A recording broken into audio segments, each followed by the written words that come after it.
আবু জাহেল এসে ডাক দিছে, খেলা হবে। আল্লাহ নবী আল্লাহ পাকের দিকে তাকায় ডাক দেখো, আল্লাহ আবু জাহেল তো খেলা হবে।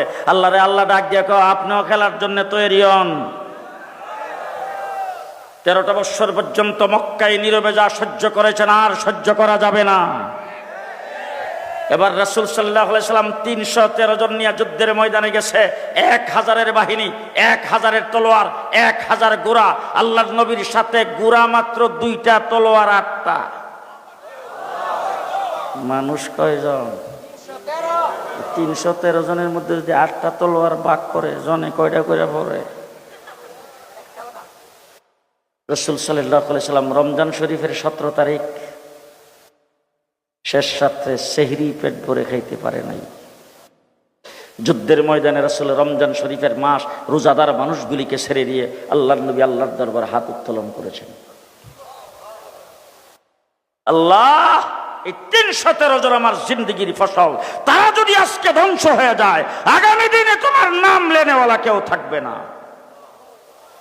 মুহাম্মদুর রাসূলুল্লাহ সাল্লাল্লাহু আলাইহি ওয়াসাল্লাম আল্লাহর দরবারে যখন কান্না শুরু করে দিয়েছেন, জিবরাইল আমিন এসে সামনে দাঁড়ায়, হুজুর আইছি। আল্লাহ নবী ডাক দিয়ে কয়, আইসো না পাঠাইছে? বলে পাঠাইছে, দেখি তো আইসি। বলে কি দিয়ে পাঠাইছে? বলে আল্লাহ পাক আজকে কোনো উহি দেয় নাই, কোনো প্রকার আয়াত নাজিল করে নাই, কোরআন শরীফের কোনো আয়াত দিয়ে পাঠায় নাই। আল্লাহ সর্বপ্রথম আমারে ডাক দিয়ে কইছে, যুদ্ধের পোশাক পর। আহা, জিবরাইল আমিন আল্লাহকে ডাক দিয়ে বলেছেন, আল্লাহ যুদ্ধের পোশাক পরা মানুষের কাজ, ফেরেশতাদের কাম না। ফেরেশতাদেরকে তুমি যুদ্ধ করার জন্য বানাও নাই, মানুষকে যুদ্ধ করার জন্য বানাইছো। আল্লাহ ডাক দিয়ে বলেন, তোর কাম না যুদ্ধ করা, কিন্তু আজকে করা লাগবে। জিবরাইল আমিন হুজুর আকরাম সাল্লাল্লাহু আলাইহি ওয়াসাল্লামকে ডাক দিয়ে, হুজুর 3000 সাথে লইছি, আর 5000 ওই সাহেব প্রতাপের এখানে আছে। সাহেব প্রতাপ না কইলে আপনারা বুঝতেন না। 5000 ওয়েটিং এ আছে, 3000 সাথে আছে। আল্লাহর নবী কোন নাম? মুহাম্মদুর রাসূলুল্লাহ সাল্লাল্লাহু আলাইহি সাল্লাম 313 জন যুদ্ধের ময়দানে ছাড়ছেন। প্রচন্ড বেগে যুদ্ধ চলছে। হযরত আব্দুর রহমান ইবনে আউফ নাম তো জীবনে শুনছেন না বোধহয়? জি।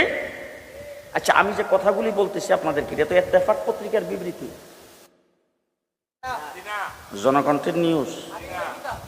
আল্লাহ, বুখারী শরীফ, বুখারী শরীফ। হযরত আব্দুর রহমান ইবনে আউফ দূর থেকে দেখে একটা উঁচা জায়গার উঁচা ঘোড়ার উপরে বৈশা আবু জাহেল বড় বড় হাক ডাক দিয়া যুদ্ধ পরিচালনা করতেছে। এইখানে মনে মনে ভাবতেছে, যদি সুযোগ পাই। হযরত আব্দুর রহমান ইবনে আউফ মনে মনে কি ভাবতেছে? যদি সুযোগ পাই। তবে আবু জাহেল যেহেতু 1000-এর বাহিনীর সেনাপতি, তার কি বডিগার্ড নাই? হ্যাঁ, তা আমি একা যদি তার উপর আক্রমণ করি, বডিগার্ড আমার ছেড়ে দিব? সুতরাং আক্রমণ করার জন্য শক্তিশালী কয়েকজন মুজাহিদ পাশে নিয়ে একসাথে হয়ে আক্রমণ করতে হবে। এই জন্য উনি ডাইনে বামে তাকাইছে, শক্তিশালী কাউরে দেখে কিনা, ইশারা দিয়ে ওনার সঙ্গে দলটা বাড়ি করবে। এমন সময় দেখে দৌড় দিয়া 2টা বাচ্চা এসে ওনার সামনে দাঁড়ায়া ওনার চোখে চোখে তাকায়, চাচা আবু জাহেল সাহেব রে চিনেন? হযরতে আব্দুর রহমান ইবনে আউফ ডাক দিয়ে কব, বাবা আবু জাহেল দিয়ে তোমরা কি করবে? বলে, চাচা যদি চিনেন তাইলে আমাদেরকে একটু দেখাই দিয়েন, আমরা বাড়ির থেকে 2টা নিয়ত করে আইছি। কয়টা নিয়ত? 2টা। 1 নম্বর নিয়ত হইল, আজকে আমরা 2 ভাই আবু জাহেলকে জাহান্নামে পৌঁছাবো। 1 নম্বর। আর যদি এইটা আল্লাহ পাক আমাদের দ্বারা কবুল না করে, 2 নম্বর নিয়ত করে আসছি, আমরা 2 ভাই আজকে জান্নাতে প্রবেশ করব। বাস, হয়তো আবু জাহেল জাহান্নামে যাবে, নাইলে আমরা 2 জন জান্নাতে। 2টা নিয়ত করে আসছি। হযরত আব্দুর রহমান ইবনে আউফ, বুখারী শরীফে আসছে, আব্দুর রহমান ইবনে আউফ আঙ্গুলের ইশারায় দেখাইছে, যে দেখা যায় এইটাই আবু জাহেল। দেখাইতে দেরি হয়েছে, বাস পাখির মতো 2টা বাচ্চা আবু জাহেলের উপরে ঝাঁপায়ে পড়তে দেরি হয়নি। এবার 2 ভাই যে আক্রমণ করছে, মারব গারো, ওখানে গার ছিলেন তো, গারে মারবে। এখন ওই শুরু তো বাচ্চা, আবু জাহেল উষা ঘোড়ার উপরে বসা, আবু জাহেল মানুষটাও কিছু উষা ছিল, তো এখন ওই তলোয়ার দিয়া লাগাল পায় না।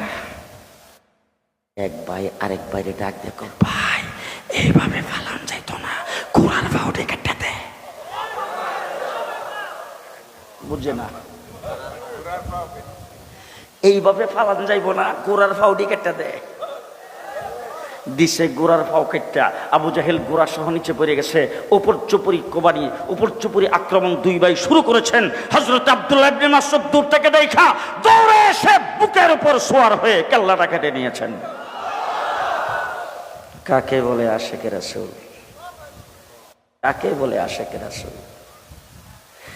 দুই ভাইয়ের এক ভাই আবু জাহেলের ছেলে আকরামা, আবু জাহেলের বডিগার্ড, তখন ইসলাম কবুল করে নাই, পরবর্তীতে সে ইসলাম কবুল করেছে। আকরামা এসে পেছন দিক থেকে আক্রমণ করেছেন। এক ভাইয়ের হাতটা পুরাটা কেটে গেছে, সামান্য একটু চামড়া লেগে আছে।